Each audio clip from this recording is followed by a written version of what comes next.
At the beginning, a lot of people told us it was crazy. It was the most crowded space in tech. It's like going into the NBA, like before even starting in the minor leagues. We went right into the biggest space. It was a crazy pivot, but it worked out. All right, guys, welcome to another episode of The Report. Today, we are in the studio here in downtown San Diego, and we got a little sunshine outside, and we are deep into the month of December, but super excited because I got a special guest. I got the co-founder of ClickUp, where they've raised over $400 million in investor capital, and they've reached a $4 billion valuation in just 4 years. With a B. Which is impressive. I got my man, Chris Cunningham. Chris, welcome to the show. Happy to be here. Dude, it's an honor to have you on, man. Those are some big numbers there, because we do a lot of the real estate stuff, but, to think in real estate terms, I mean, $4 billion valuation, that's an impressive thing, and excited to dig in this conversation, man. I got to be honest with you. I don't know a ton about ClickUp, but I see you guys all over. I'm a season ticket holder for the San Diego Padres, so I see you guys all over Petco Park. But, just to start, why don't you just give us an overview of what ClickUp is and what you guys do? Yeah, ClickUp is project management software, and I'm sure you've seen us. We painted the city as soon as we moved here. We were very excited to choose San Diego as like our home. But yeah, we're project management software. To make it super simple, when you wake up in the morning, you open up your email, then you have a calendar, then you have your tasks, your docs, your goals, hopefully. What we do is we take all that and put it in one place and make it extremely easy to use. So we make work fun, we make it easy, everything in one place.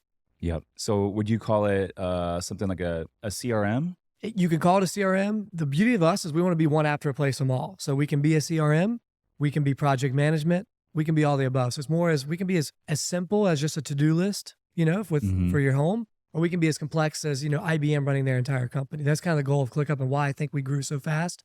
Super flexible. Yeah.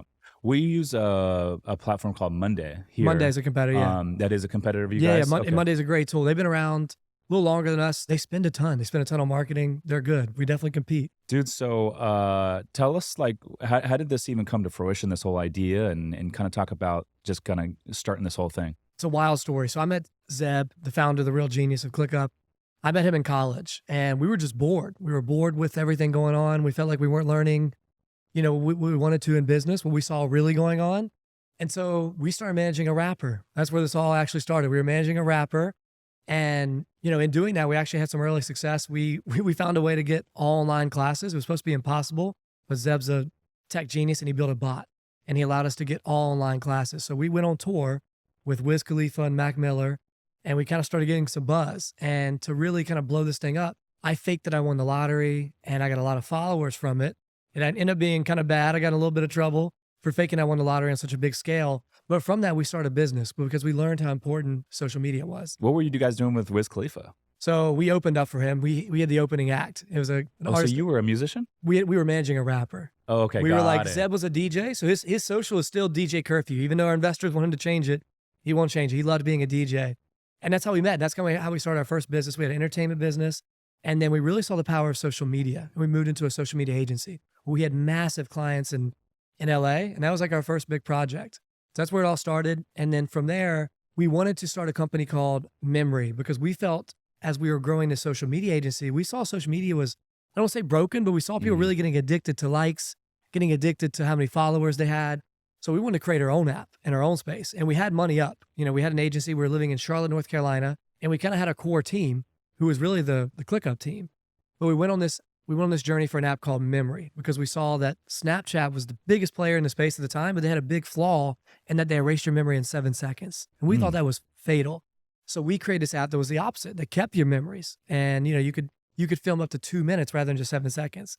But long story short, we failed. Snapchat came out with Snapchat Memories, which just completely cut us off, even though we put a lot of our money, had a lot of steam. And from there, we were kind of like, what do we do next? We had built this tool, which is now ClickUp today, internally. We called it Mission Control Center. And we just did that because we didn't want to keep using tools. There was, Monday, there's Jira, there's so many different tools, but we wanted to be more flexible and not keep signing into different ones because someone would use Monday like you. Someone else would use Jira if they're more develop heavy. Someone would use Asana if they wanted something more simple. We built ours because we want to do something that all of them could do. And it was just for us. And then later we were like, well, let's go to market. And we were living in Palo Alto, and that's where it all came about. It was slow at the beginning. It took a year to build, maybe a year and a half. And it took another, 6 months to even get our first clients. I was our first sales rep. our first customer service rep. So that was a journey going from no sales to finally closing deals. But we, over the past 5 years, we've really grown. And now Yeah. we're almost 1,000 employees. Yeah, I remember Snapchat when it came out, it was like revolutionary. And then shortly after, Instagram copied them with the story Stories. mode. Done. And then now Instagram has the stories like that saves to the memories. But yeah, definitely revolutionary. But dude, that's it's unique that you guys rolled this out, and initially it wasn't even a product that you were going to roll out to the marketplace. It was just solely for you guys. Why not at that time just use someone else's product? We were doing that at first, and Zeb he hated logging into different tools. He really did want all his work in one place, which is why I think it became our big phrase. He just got annoyed with having to log in here, and then he would update something here, but have to go over here because we were working with like 3 or 4 different teams, and they were all using something different. He was like, I'm not doing this. He went to our CTO, was just like, build something simple. I don't care if it's ugly, but build something simple where all my work is just here. And that's what we did. So after we failed, we thought about it, and we were in, Silicon Valley around. We were living and working in a house, kind of like the show. And our neighbors were the CTO of Facebook, the COO of Intel. We had amazing neighbors, and we told them about our failure. And they're like, hey, look, what about this project management thing you have? Why don't you go to market with it? No one we know loves their tool. No one loves it. There's issues with each. And so we did. And, at the beginning, a lot of people told us it was crazy. It was the most crowded space in tech. It's like going into the NBA, like before even starting in the minor leagues. We went right into the biggest space. It was a crazy pivot, but it worked out. Yeah. What was your biggest challenge when you guys first launched it? Biggest challenge was just getting it out there first. There's a lot to it. You have to hold people's work, a lot of dev work, but luckily Zeb and Alex Sherkowski, they just crushed that. My biggest challenge was getting someone to pay for our software. Like we could get people to try a free trial, but it was just very hard to get someone to trust us. We were brand new. You're putting all your work into something. You really need to trust the company you're with. Are they going to be around in 3 years? That was like the big question I was getting. So I think for me, it was convincing people that we were here to stay. And luckily I was able to do that because our dev team was releasing features so fast. Whereas most people only release every quarter, half a year, we were releasing new features every single week. Our dev team was very aggressive, so we stood out. And that's how I got the first customer, Perry Worth, to trust us. He was at Accenture, and he was like, look, I can't bring Accenture over, but let me put my side business on you guys. I'll pay you. And because he's like, I see how fast you're releasing. So we were just very aggressive. We didn't listen to the model of, hey, everything has to be perfect when you come out. We just chilled and just released. And if something was wrong, we'd quickly fix it. So being new to the marketplace, you mentioned without the track record, that was your biggest challenge, getting those early customers. What did you guys do to stand out relative to your competition? Did you come in a lower price point, or were you comparative in that regard? Because I know Alex Hormozy talks all the time. He's like, dude, this whole idea that you got to be cheaper than your competition is false. And he's like, as a matter of fact, companies like Louis Vuitton and all these other companies out there, they are desired more because they have higher prices. Exactly. And so he's like, dude, you should charge as much as you possibly can, and people will perceive it as a better value because of your price. So where did you guys come out the gate in terms of pricing? We didn't come out just super high right off the gate. We wanted to get people using us. We wanted to earn their trust. So we came in a little lower. We did a little different from Alex's strategy, but from Louis V and all that, it is different. But we knew we didn't have all the tools yet, all the features yet, but we knew we were going to build them. Mm-hmm. So what we did was we came in at a lower price point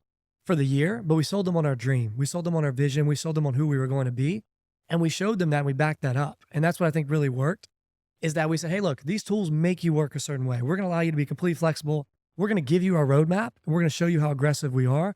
We're also going to back it up by getting there. You can publicly see everything we're promising to get done. We're not hiding it like other companies. Most aren't going to tell you everything because they don't want you to hold them to that. If you say, hey, I'm going to have this out in 2 months, and you don't, then that's a problem, right? So we just say, hey, look, here's our roadmap. We will aggressively get it done. We'll talk to you the whole way through. And now, of course, we've raised our pricing, but now we have so many features. We have whiteboards. So I think our big advantage now is that, in a time when everyone's trying to save money and be more smart with their software, we have everything. We have your email, we have your calendar, we have whiteboards, we have task, docs, goals. So rather than paying 8 different software, you can just pay ClickUp, and everything's again in one place. So now we actually can charge a little more, but still save you money because you don't have to use a CRM and all these other tools. We can do that too. So what was the turning point? Because we always know that, as you grow a business, there's always a lot of breakthrough moments and reflection points within the business to where you're like, okay, we broke through, we're going to go this direction. This is working really well. So what was that big breakout moment for you guys to where you guys felt, okay, this could be a big thing? If you love real estate investing, passive income, and tax benefits, but don't have the time, my company, Summers Capital, is buying boutique hotels right now. We source the deals, we renovate the properties, and we even handle all the day-to-day management, making it truly hands-off for our investors. If you want to learn more to see if we can help you, visit summerscapital.com/invest to book a call with our team. Again, that's summerscapital.com/invest. Now back to the show. I think there was two. So the first one was, we were so scrappy. I mean, very scrappy. We worked in the same house. It was just 4 of us at the beginning. And we were every day just checking everything we could. We built this tool that we called AppGator that would basically take every review from every site, Capterra, GetApp. Anytime someone had a negative review on our competitors, we would see it and I would get it. And I would reach out to them on LinkedIn and I would understand why. Because I would say, hey, I could see them, talking shit about Monday or Asana. And I could say, hey, look, I get why you don't like it. We built this tool for that reason. But eventually we were also stalking all the Facebook groups, everything we could to learn about our competition, everything. And there's this one group talking about a competitor we had called Productive. And Productive was just going to shut down and make everyone lose their work, which is a big deal. If you think about it, if you have all your work in this one place and you can't export it out, you lose everything. And it was a massive deal. They did not build an export for them. So our CTO stayed up, for like nights, just on coffee. We're in San Francisco at the time. We had moved to an office. And he stayed up for nights after nights trying to build this export before they cut everything. And everyone lost their work. So basically we were trying to be their hero. And he gets it done maybe like 3 days in time. So we let this whole company know on Twitter, hey, Productive, I know you're about to lose all your business. We've seen your social media. We built this for you. You can now move to ClickUp and not lose anything. So all of a sudden we took a lot of customers from them. So much so that I had to become Mr. HR and go hire customer service reps and all these things. We all of a sudden had enough customers, enough paying customers that we need to hire more of a team. So that was a big breakthrough for us. But the biggest one was closing two companies, Home Depot and Randstad. Wow. I had closed a few businesses here and there for like $800 for the year, $1,400, maybe $2,000. But all of a sudden I had 2 big deals in the pipeline and I knew I had to close them because, to be frank, we were running out of money. We only had but so much that we had made. We were funding this thing. Mind you, we weren't funded until we already had over 20 mil in ARR, which is unheard of. Most of the time you get funding before that. We were doing this ourselves, but we were getting low on money. I remember Zeb looking at me and saying, hey, look, we need to close some big business. And I had these 2 things in the pipeline. So I'll never forget getting hyped before I went to the call booth, knowing I had to close this deal. And I closed them both. And these were massive deals, so much so that everything changed. Ballpark, how much are we talking with the Home Depot deal? Millions, Wow. And we had not even seen. In 2000 to millions. This is like, we went from like maybe like a $10,000 deal to like, this is going to, come out to, it was more the Randstad. Home Depot was more the logo that looked cool, but Randstad brought them and all their customers. Randstad had tons of customers. So that was the one that ended up being millions. And I remember this time we were such a small company that Zeb was actually joining the calls, but he was acting like Tyler. We didn't want to act like our CEO was on the call as the tech guy, right? We wanted to look like we were a bigger company.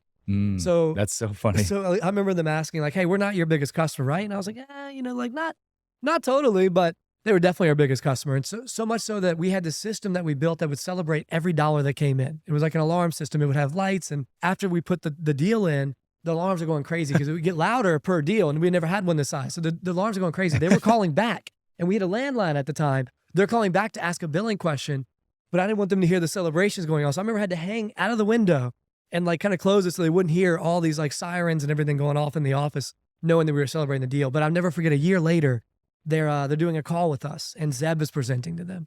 And he's like, he's midway through and this one lady just goes, wait, you're Tyler. And we had to admit that Zeb was acting, with his camera off as a sales solutions engineer, but really we didn't have a sales solution. It was our CEO. So they really appreciated it and saw our scrappiness. But that is when everything changed. That's when we had to really hire, 30, 40, up to 50 people after just being 4 people for so long with some contractors. That is so funny, man. But, sometimes I feel like with a startup, you got to fake it till you make it. You got to get in there and get in the trenches and move the ball down the field, if you would, little by little. But that's exciting. So what year did you guys found this? We started this company in 2016. You guys are local here in San Diego, is that right? We're local, yeah. So right, Diamond View Tower, right beside we can see the Padre Stadium from the office. Okay. We're big sports fans. We've always, even when we were smaller, we still had we had the Charlotte Knights. We had a box there, which is like a AAA team in Charlotte, North Carolina. We love sports. So the first thing we did, we moved here, was just take over San Diego with the billboards in the airport. And of course, getting like a suite at the Padres and paying for I love that. That's funny because I go to these games and I started seeing your guys' logo like all over the field. Who are these guys? Yeah. And I'm like, what is this? You know, cause off the top, I'm thinking like, is this like a seatbelt company for cars? Like, what is this ClickUp thing? That's the first I've heard seatbelt. We've had, we plastered all the trains with ClickUp because that was actually, when we first moved here right during COVID, and those pricing was actually pretty cheap. So we just like, hey, let's make everyone know who we are. So many people thought we were a travel company at first here in San Diego because they saw us on the trains, and we had the little the little cars that take you around. We wrapped those too. We've even wrapped some of our employees' cars. So people see ClickUp everywhere. Yeah, I love that. So at what point did you guys start injecting a lot of money into advertising and marketing dollars? Yeah, great question. So we were doing our thing in San Francisco, and honestly, we just didn't love it there. Weather wasn't great. Like we were all from small towns in the East Coast. We thought like San Francisco was going to be really warm and, better weather. And we're like, this isn't what we were sold on. So we ended up looking at San Diego. We looked at Austin and Raleigh, a few other cities, but we actually put out a bunch of job applicants and just want to see who had the best field. And San Diego just had amazing hires. And we realized like, hey, this city is prime for a tech company on the rise. So we had just gotten funding. We were not going to take funding for a while. We were making good money on our own. But then David Sachs, co-founder of PayPal with Elon Musk, he kind of came to us and we're like, okay, we'll listen to this guy. And he was like, look, I see what you're doing. It's awesome. You're crushing it already. You don't need this money, but if you really want to compete with the large companies in the space, you're going to need our money. And we listened to him and we finally took funding. And then after that, we realized, hey, we need to get our name out there. We need to feel like a household name. So some people are skeptical if billboards work. I can tell you that it's hard to say a direct ROI, but I can tell you as soon as we moved here, everyone wanted to know who we are because we just were everywhere. It was easy to get meetings with large people, and a lot of customers reached out. We even did a Super Bowl commercial, right? Like that just really put us on the map. So we did take a lot of that funding. We've raised $535 million in total. Our last raise was $400 million, and before that was $100 million. And I think once we got the $100 million, we really started putting some of that out because we wanted to be a name. We wanted to be a household name because, again, to trust us, you need to feel like we've been here a while. And whereas we haven't been around, 20 years like some of our competitors, only 5 or 6 or what, they come up on 7, we still have made a splash and people see us. So like 3 years ago, we really started speaking. Yeah. And so what was it about that conversation with David to where it convinced you guys to start raising money? It hit because, at first we were really nervous on, are they really going to change, the business? Because sometimes they do. And we knew we had a big purpose. Our purpose was to make people more productive and to make work cool. That's what we want to do. People don't think his work is cool 10 years ago, but now they kind of do. Like the rock stars are the people hosting podcasts, making real estate deals, making tech deals. So I think we're doing that in a new way by making it more fun and almost look like social media. But he came to us and was just like, hey, look, you really cannot compete in this way without having as many employees, without producing faster. And he's like, I'm not going to mess with your business. I trust you as a CEO, Zeb. I see what you're doing. I love what the company's doing. I just want to give you more money so you can win. And I want a piece of this. I want to be a piece of this rocket ship. And I think it's worked out really well considering now that, he invested in us when we were nothing and now we're at a $4 billion and we're looking to go higher. Yeah. And so you said first round was how much? First round was, I think like 25 mil or 35 million. That's a good chunk, man. It's a good chunk. This is the first time you guys ever raised any money. First time we raised, we're like, whoa, this is crazy. And then within 1 year, our goal was always to be a $1 billion company because that's what Zeb first told us when he sold us on this mission of coming out to work for him. He offered it to I think 8 people and only 4 of us accepted because he was like, look, we're going to be working every day. We're going to be working 15-hour days. It's going to be tough, maybe longer. But, I'm going to give you equity and this will be a $1 billion company is what he said to us. I remember thinking, all right, look, it's probably not going to be $1 billion, but even if we get to 250 mil, this is awesome, right? I'll still it'll be worth my time invested. For sure. But then after 1 year of raising the 35 million, he came back to us. It's like, you guys are doing so well with the money. You've increased so much. You can raise again. You can raise at a 1 billion evaluation. I can go get you 100 million right now, no question. And we're like, shit, let's do it. So we did it again. And then when we saw the markets might be going down, we were trying to go public. That was the goal, but we saw hey, no one's going to be going public during this time. Is this right before 2020? Right before, 2022. Okay. When the market, when the rates started going up. When the rates started going up and the markets went down. Sure. When tech just kind of went down. Before that, everyone was getting investments, like crazy investments, big time. And we raised, which I think at the time was the biggest in our space. It might still be. We raised, $400 million at a $4 billion evaluation. So that was just nuts for the space and also for us. And what we've done is rather than spending as much on marketing. People know who we are now. Now we're getting aggressive with buying companies. So we're strategically buying companies that make our product better. We bought a company called Slapdash, which is a really good search company. We bought a couple other tools. I'm not sure if I can announce it yet, but we bought a few others that are coming out soon, and basically strategic to hire the team and to basically have new products fast. Because again, our big slogan is one app to replace them all. Until we have everything, until we have more, tools than Monday and everyone else, we haven't succeeded there. So we're going to keep buying tools and being aggressive until we do. So I'm familiar with, real estate offerings for limited partners and passive investors. It's backed by real estate, and your tax benefits and all that sort of thing, some cash flow along the way. And then when you refi and sell these deals and exit, the investors get, paid out pretty nicely. What does the return profile look for, investing into these tech startups? Could you give us an example? Hey guys, real quick, the only way this show grows, the only way we continue to bring on bigger and better guests is if you guys rate, review, and share the show. So if you could take 2 seconds or the click of the thumb to review on Apple or Spotify, it will mean the world to me. But more importantly, we'll be able to reach more entrepreneurs and more real estate investors and help them build wealth through this podcast. Now back to the show. Yeah, so what I'm still learning, I'm new to this world too, but what I'm seeing is they choose a ton of different companies, right? And they're not worried about companies who are only going to double. They're okay with losing on 80% as long as that 20% hits big, because the return is just crazy, right? So if you find a company and you get 20% of the company when they're small, and all of a sudden they become worth $5-10 billion, they come out really nicely. So I think the return for them is just really taking a moonshot and hoping that they become the next Google or Uber or whatever it may be. And so I think for our investors, it's been a massive success. I mean, we've only grown a lot. Even with the markets going down, we're still growing. We're still closing massive deals. So I think for us, I don't know exactly what they're going to get back. Who knows? I know what I'm hoping to get and see from this company, and it's been nice. And when is that pop? Is that when you guys exit or you go public? Go public. And then that's or you when could sell. You could sell, but the dream is to go public. So it's one of those two events, That's and then it. those capital events, that's when your investors get paid out. That's when they get paid. That's when they can start selling their shares and become worth something. I mean, they could sell in the secondary markets before, like any investor could, or anyone who has significant of shares could sell a little bit before. Yeah. But I think most are trying to ride this out, and you want to wait until they go public, because that's when it can really just rise. And where do you guys go to raise all this capital? I mean, you're talking the first one was 25 million, and then one of your latest rounds was 400 million. I mean, that's no slouch of a number there. So where do you guys go for that kind of money? A lot of people have come to me on this, and they've said, where's your deck? How did you present? How did you put this together? Because everyone wants to raise, right? It's like the big goal of starting a company is really to get to raising, which I'll tell you, it still gets harder as you raise. I remember thinking, it's gonna be so much easier once we get this money, but it's not. You got to spend it smart. You got to compete. We didn't go anywhere. They came to us, if I'm being honest. When you're making the kind of money we were without raising funding, people want to know who you are and your product's getting out there. They came to us. But what I would do is, I would really start emailing these people, because you'd be shocked at how many they look at. I mean, they want to see any company they can. So I think going to these events are really big. Going to VC events, they're there. They're around. There's Miami Tech Week. There's plenty of times at which you can find and shake hands with these people, but you really got to be in front of them, and they've got to see who you are. Now, when you get to a level like we are, they're there. They all know who you are. Like, we had everyone on basically every company you can think of, Sequoia, whatever, was at our cap table trying to raise. You kind of just let them know. So our investors really helped us. David Sachs just kind of went out and said, hey, this company's looking to raise again. Who wants a piece? They've already grown X amount. So we've been kind of blessed in that we don't have to go out there and search. But I think really you have to start going to these events. You have to start meeting people, because these VCs are in their own little world. But once you get known in that world, you're kind of set. Yeah.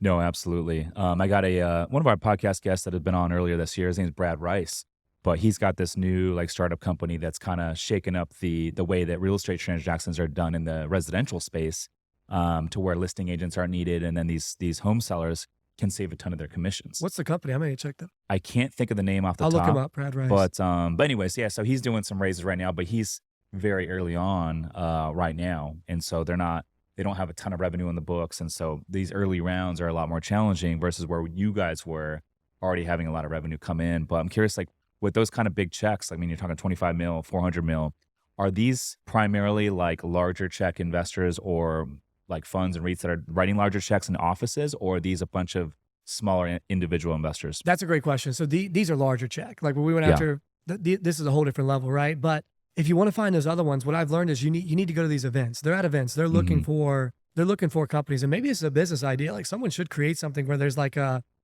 like a site where you can go find them and match with them. But there's different size investors. Like there's Dan Fleischman, who's from San Diego. I used to work for him back in the day. He is always around these more like small angel investors. But then you also find every one of these big companies has like a point person who looks like, I know for Kraft at David Sachs's company is a guy named Brian Rosenblatt. Brian's a great guy to talk to because not only can he get you in front of the big fund, but a lot of those guys have money too, and they like to invest in their own smaller stuff. So Brian Rosenblatt ended up investing in Dan Fleischman, the Cards and Coffee, and his business on his own because he found them. So I think, again, you really got to go to these events, but there's a difference. There's angel investors who invest, $500K up to $2 million. And then when you start getting to 25, 100, that's like your main companies, your Sequoia, Kraft, AZ16, Battery, Tiger. Those are just certain companies. There's only like so many that can invest in that kind of range. I love that, man. So what's kind of the vision? Like, where are you guys at now? And what do you guys, like, what's the next level for you guys? We're aggressive. We just released 3.0, which is our brand new way of working. So we've made work a lot more customizable, a lot more easy to see. Notifications are more fun. Our goal is to keep building. Our goal is to buy some more companies. And our goal is to really, we want to be number one in the space. And we know it's a very aggressive term, but if you'd asked us 5 years ago to even be top 10 in this space, people would have told you we were crazy, and we're there. We just got rated very high by G2. So I think our goal is to when you wake up and you think work, you think ClickUp. So we need to do more marketing. We need to add a few more tools, but we're doing it. And I think everyone's making a bet on where to go in this space. We're making our bet, and ours is on people. It's really on people management, seeing how productive everyone in your company is and finding ways to make them more productive. Because at the end of the day, I don't care if you use ClickUp, Monday, Asana, you need to use something like project management. Yeah. That's why the space is so big, because if you're not managing your team and seeing how they're working, you're just losing. You're going to lose to someone who does, because you can work so much faster that way. Dude, I always say that. I'm like, with all the tech that's available today, social media and all these tech softwares that make things easier, for the folks out there that are not using any of the tech, I'm like, dude, you're going to get ran over. You're going to get crushed. I feel bad for you. I don't know how to use Monday, to be honest with you. But my team. But your team does, right? Everyone They on can the give team you uses updates. it, and we use it for everything, for the operations, managing all these properties, repair, maintenance requests for all the properties. And then even keeping track of all our stuff CRM wise with clients, investors, all that sort of thing. It's all there. And, even our workflows within the team, they're all there, our VAs. So I see what's going on. You see everything moving. I don't know how to use it. I don't need to know how to use it, but You don't. I can't imagine life without it. The big advantage of ClickUp towards them, so if you ever want to try it out, I'll hook your team up, is that you can see everything a bird's eye view. So like with us, I think like we made it this way because our CEO always wants to know what's going on, but he doesn't have time to look at everything. So I think that's the beauty of ClickUp, is you can zoom out and kind of say, okay, this team's moving this way, this team's moving, this looks good. And you can kind of find issues. But yeah, I'm glad you feel the same, because when I see someone who doesn't use, I'm not going to just sell them on ClickUp, but use something, like you have to know what your team is doing. So I'm curious, for the folks out there that are using Monday and they're like, I'm looking for something better. Give us a couple reasons why they should switch over to you guys. Yeah, we're completely customizable. I think that's where we really can beat Monday, is that you can just do so much more with us in an easier way. Our automations are amazing. So that's where I noticed we've beat Monday a lot, is that you can set up things so much easier to move on its own.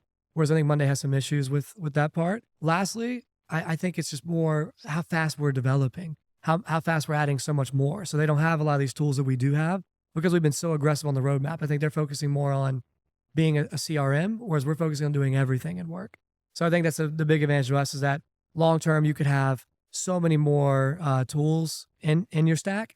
Rather than having to use Monday and still use a Miro for whiteboards and everything else, you can have everything there. And if you see how fast we're building, we've been around a lot shorter time than them, but we have more features already, and we're only going to keep going. Yep. I love that, man. So you said you're a Padres fan. You just got back from the Philippines. I was sad to see Soto go, but it's okay. We got some in return. Yeah. Tell me about those pitchers they picked up. I heard they got like 5 or 6 pitchers. They got a ton. Are they any good? I mean, 2 of them have under 2, like was it 2 ERA? So 2 of them are pretty solid. We needed some pitching. I think that's what hurt us last year, is we had so many big bats, but not, I think pitching kind of hurt us a little bit towards the end of the year. So we got a lot of young talent, a catcher who's really experienced as well from what I saw. I'm still reading into it. Some people say we lost the trade because of Soto, but we had him one more year. We couldn't pay everyone. I think we won the trade. I think we got a lot of young talent. What do you think of Ohtani getting that $700 million deal up in LA? I knew he was going to go to the Dodgers. Man, it's like, come on, they pay for everything. It's like the new Yankees. But I mean, look, the guy can pitch and hit. Who else can do that the way he can? It's crazy. He kind of changed baseball. So get the bag. I'm excited for him. But at the same time, I would love to see him go to another team. But now we got to compete with the Dodgers again. It was crazy how his like contract came out, and did you see how like the first 10 years it's like $2 million a year, It's and then wild. they're paying him on the back end over like another 7 or 8 years. How is this sustainable? I'm still trying to understand it, but hey, I mean, they have to keep paying him. These deals keep happening now. The baseball deals are crazy. That's the biggest deal in history, I believe, right? It Like, is. That's crazy. Yeah, it And is. bigger than quarterbacks, bigger than anyone. And baseball still has no salary cap, right? No, not at all. Which is crazy There's no to way think they can do about. that deal with a cap. No. I think at some point, I don't know, it's got to be hard for these smaller teams to make it work, but they still are sometimes. But I mean, it's tough with no salary cap to Yeah. compete with the Yankees, the Dodgers, who are just throwing money. So you guys are all living over there by the ballpark? So our office is there. I'm bouncing out in and out. You know, California taxes are high, so I've been kind of moving around a little bit. Yeah. I'm still in San Diego a lot. I'm between Mexico City and Miami. Is where I've Mexico been. City? Yeah. Oh, that's sick. Awesome dude. place. Good food if you haven't tried it. Yeah, I've been to Mexico City before, but you know, it's like the most populated city in all It's the so Americas. crowded. I'm not going to stay So there for, for long. for me to go for like 3 nights, 4 nights, and think I've seen it all, I have not seen it Nah, all. it's So a I need lot to go going on back there. and check it out. What's your favorite neighborhood down there? Los Lomas is where I'm at, but Polanco is where like all the good restaurants, all the food are. But the new up and coming is La Roma. La Roma is like the hot spot where everything's at. So you got a spot down there? Yeah, I got a spot in Los Lomas. Okay.